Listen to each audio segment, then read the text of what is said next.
আসসালামু আলাইকুম ভিউয়ার্স, আশা করি আপনারা সবাই ভালো আছেন। আজকের ভিডিওটির টপিক মূলত আপনারা কিভাবে আপনার কম্পিউটারে কনফিগারেশন চেক করবেন। সো এটা অনেকের কাছে সহজ মনে হতে পারে এবং অনেকেই হয়তোবা এটা জানেন না যে কিভাবে কম্পিউটারে কনফিগারেশন চেক করতে হয়। সো ভিডিওটি শুরু থেকে শেষ পর্যন্ত দেখার চেষ্টা করুন। আর আপনি যদি আমার এই চ্যানেলের নিউ ভিউয়ার্স হয়ে থাকেন তাহলে অবশ্যই চ্যানেলটি সাবস্ক্রাইব করে পাশের যে বেল আইকন রয়েছে সেটি ক্লিক করে নোটিফিকেশন অন করে দিন, তাহলে আপনি সবার আগে আপডেট ভিডিওগুলো নোটিফিকেশনের মাধ্যমে পেয়ে যাবেন। তাহলে চলুন ভিডিওটি দেখে নেওয়া যাক। ফার্স্ট টাইম আমি স্টার্ট মেনু এইখানে আমি ক্লিক করব, অর্থাৎ আমি এখানে উইন্ডোজ মেনুতে ক্লিক করব। উইন্ডোজ মেনুতে যে ক্লিক করার সাথে সাথে আপনি এরকম একটি ইন্টারফেস দেখতে পারবেন, অথবা আপনি কিবোর্ডের শর্টকাট কি হিসেবে উইন্ডোজ কিতে আপনি চাপ দিলে এরকম একটি ইন্টারফেস চলে আসবে। এইখানে আপনি সেটিং অপশানে ক্লিক করবেন। সেটিং অপশানে ক্লিক করার পর সেটিং অপশানে ক্লিক দেবেন। এইখান থেকে সেটিং অপশানে ক্লিক দেওয়ার পর আপনি কি নিচের দিকে স্ক্রল ডাউন করবেন, অর্থাৎ সিস্টেমটা সিলেক্ট করবেন। সিস্টেম সিলেক্ট করে দেওয়ার পর আপনি এই যে নিচের দিকে স্ক্রল ডাউন করার পর অ্যাবাউট অপশানটাতে ক্লিক দেবেন। অ্যাবাউট অপশানে ক্লিক দেওয়ার পর আপনি এখানে দেখতে পারবেন এখন যে আপনি যে ডিভাইস ইউজ করতেছেন সেই ডিভাইসের নামটা কিন্তু এখানে শো করতেছে। এই যে ডিভাইস নেম, এবং ডিভাইস নেমের পর আপনি যে প্রসেসর ইউজ করতেছেন সেই প্রসেসর নেমটাও এখানে শো করতেছে।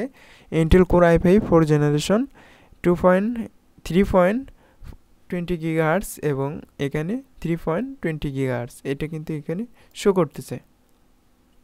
এরপরে আসা যাক যে আমি যে র্যাম ইনস্টল করেছি এই র্যামটা হইতেছে যে আমার টোটালি 12 জিবি এবং এখানে ইউজ হয়েছে আমার 11 জিবির মতো।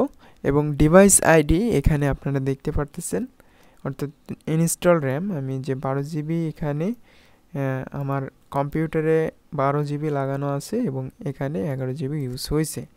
এখন ডিভাইস আইডি আপনি এখানে দেখতে পারবেন এবং প্রোডাক্ট আইডি, এবং এখানে সিস্টেম টাইপ আপনার যদি 64 বিট অপারেটিং সিস্টেম যদি আপনি ইনস্টল করে থাকেন সেক্ষেত্রে আপনি এটাই দেখতে পারবেন। যদি আপনি 32 বিট ইনস্টল করেন সেক্ষেত্রে আপনি এটা দেখতে পারবেন। সো আমি এখানে 64 বিট এখানে আমি ইনস্টল করেছি উইন্ডোজ, এজন্য এটা এখানে শো করতেছে।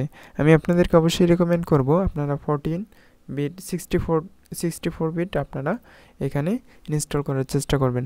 এরপরে হইতেছে যে এডিশন, এখানে হইতেছে যে উইন্ডোজ 11 প্রো আমি উইন্ডোজ হিসেবে এখানে ইনস্টল করেছি 11 প্রো ভার্সন, আপনারা দেখতে পাচ্ছেন 21H2 এবং ইনস্টল ডেট এবং এখানে আইসো বিল্ড এক্সপিরিয়েন্স সব কিছু আপনি এখান থেকে দেখতে পারবেন।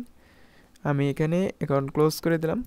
এরপরে এখন আমি আপনাদেরকে দেখাবো যে আপনারা সি ড্রাইভ এবং হার্ড ডিস্ক কীভাবে চেক করবেন। যে আপনার কম্পিউটারে সি ড্রাইভ অর্থাৎ আপনার কম্পিউটারে হার্ড ডিস্ক এবং এসএসডি কার্ড কত রয়েছে, এজন্য আমি এখানে ডিসপিসিতে ক্লিক দেবো এবং এখানে আপনারা দেখতে পারতেছেন যে 120 জিবি 111 জিবি আমার কিন্তু এখানে আমার এই যে এসএসডি কার্ড শো করতেছে এবং বাকি তিনটা কিন্তু আমার হার্ড ডিস্ক শো করতেছে। আমি যদি এখান থেকে ডিভাইস ম্যানেজারে ক্লিক দিই, ডিভাইস ম্যানেজারে ক্লিক দেওয়ার পর আমি যদি এখানে এসে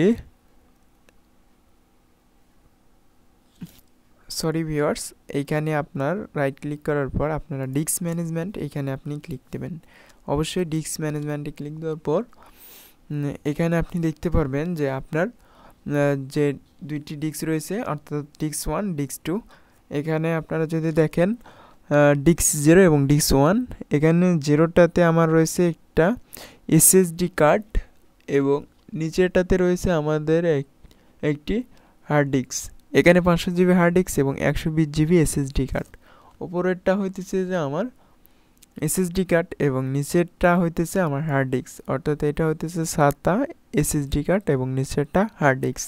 সো এইভাবে মূলত আপনারা আপনার কম্পিউটারে কনফিগারেশন চেক করবেন। যদি ভিডিওটি ভালো লাগে তাহলে অবশ্যই ভিডিওতে একটি কমেন্ট করবেন এবং চ্যানেলটি সাবস্ক্রাইব করতে ভুলবেন না। আর দেখা হবে নতুন আরেকটি ভিডিওতে। আমি মূলত টেক রিলেটেড ভিডিও মেক করে থাকি, অবশ্যই আপনারা আমাকে সাপোর্ট দেবেন, তাহলে আপনারা পরবর্তী ভিডিও এরকম পেয়ে যাবেন। আমি চেষ্টা করব আমি আপনাদের মাঝে ভালো কিছু শেয়ার করার।